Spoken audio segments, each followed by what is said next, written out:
Minsan di nakakaalam kung bakit umiinom ako ng gamot.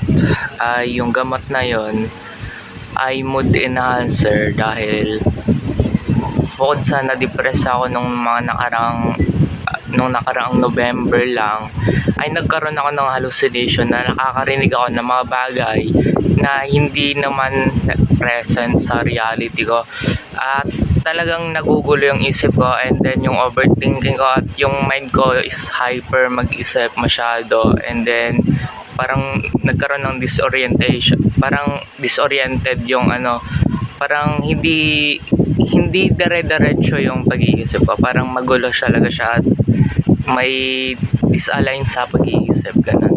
And then nagpa-check up ako sa mental dahil nga may nasasabi na ako mga multo, ghost, whatever creature na gumagabala sa akin dahil nag-hallucinate na nga ako, nag-imagine ako ng mga ano-ano. At we end dahil rin sa habang nangyari kasi sa akin yun, sumasakit yung dibdib ko, parang may nagre-react yung parang umapi yung dibdib ko, hindi ko alam kung naipit na ugat ba yun.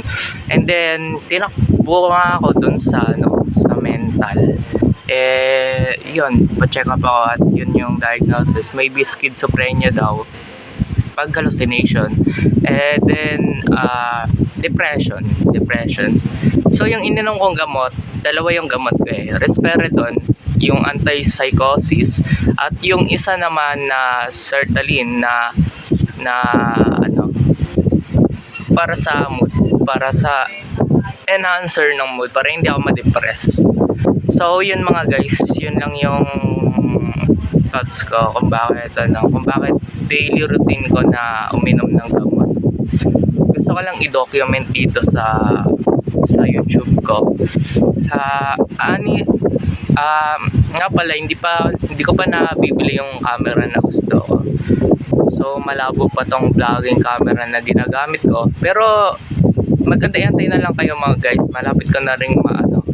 Malapit na tayong mga pag-vlog ng high quality sa YouTube na to.